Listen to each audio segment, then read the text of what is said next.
Bonjour tout le monde et bienvenue à 725e épisode de l'École du Vortex Doré. Mon nom est Daniel Letourneau et je vais faire la deuxième partie de la loi de non-ingérence.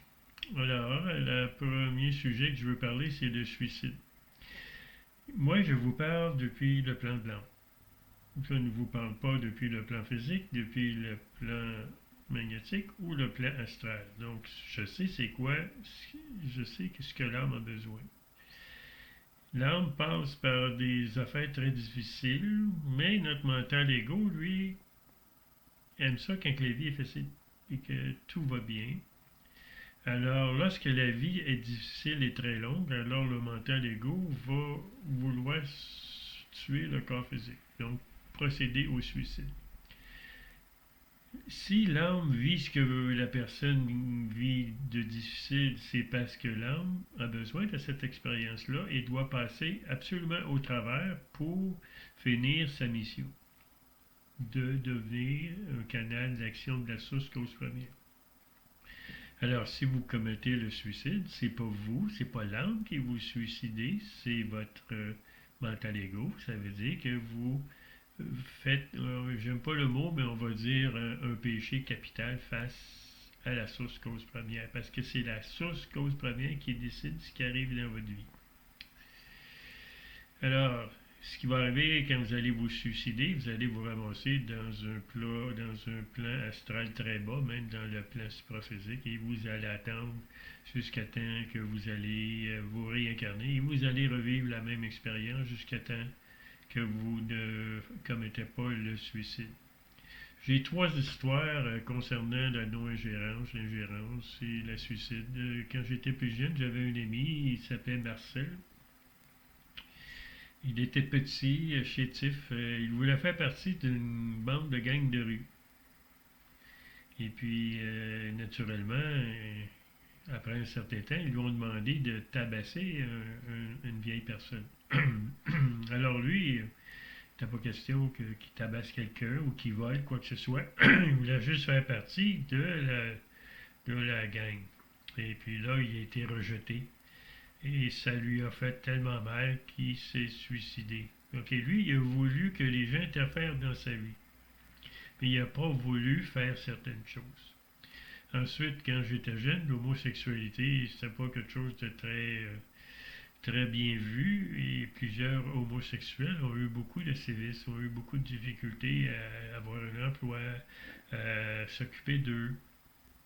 Et puis, bon, il y en a beaucoup qui sont suicidés parce qu'ils n'étaient pas supposément normal. Ensuite, il y a eu beaucoup d'handicapés qui se sont suicidés parce que ça fait mal, ils ne sont pas autonomes, ils dépendent de quelqu'un d'autre, et puis la vie n'est pas toujours agréable, alors ils se sont suicidés. Alors, ce sont trois exemples que je donne, que certaines personnes se sont suicidées, et malheureusement, ils vont revivre la même expérience, X nombre de fois, jusqu'à temps qu'ils ne se suicident pas et vivent la vie jusqu'au bout. Le suicide, bien, on peut le considérer que quelqu'un, que le mental égo n'est pas content de sa vie. Les gens peuvent prendre de l'alcool. C'est une forme de suicide. Ou prendre des drogues prescrites ou non. C'est une autre forme de suicide. Ensuite, on peut fumer, c'est ce qui est très mauvais pour la santé. Fumer, c'est une autre forme de suicide. Aussi, la sexualité à outrance qui nous enlève notre énergie physique, ça aussi, c'est une forme de suicide.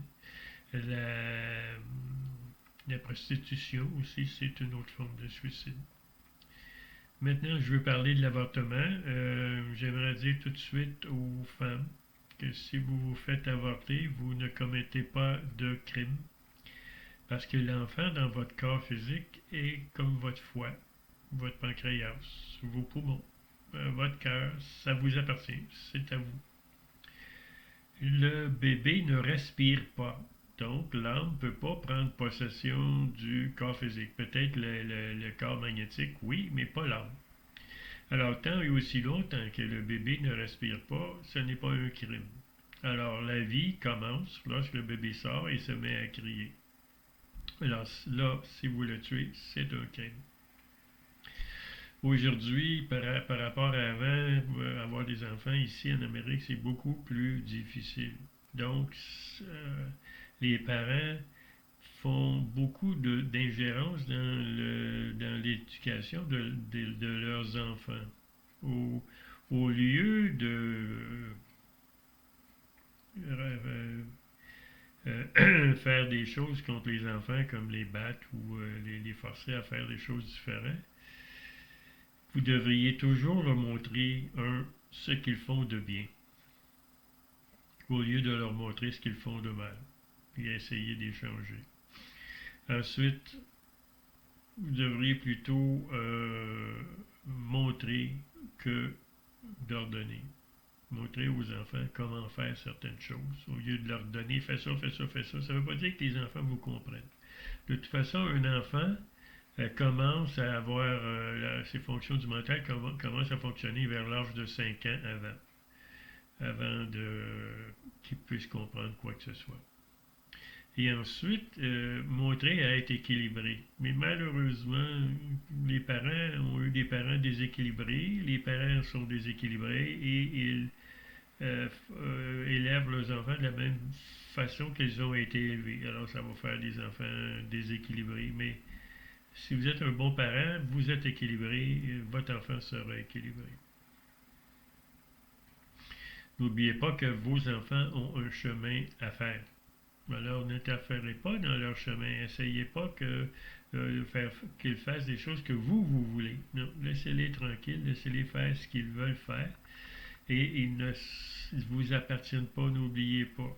Moi, j'ai des enfants de 40 ans et puis, non, ils ne m'appartiennent pas. Les enfants doivent être libres de faire leur chemin. Ensuite, voir quelqu'un souffrir, c'est très difficile. Voir quelqu'un qui se plaint parce que ça fait mal. Si cette personne-là a cette expérience-là, c'est parce que l'âme qu'elle est en a besoin pour apprendre c'est quoi l'amour. Alors, si vous avez des talents de guérison, vous ne faites pas une bonne chose en essayant de guérir des gens. Parce que ce que vous faites, vous déplacez peut-être la maladie dans un autre endroit. La personne va être obligée de passer au travers de toute façon dans sa mission d'âme et elle va probablement avoir une autre maladie. Parce que l'âme doit apprendre à aimer et la maladie aide à apprendre à aimer.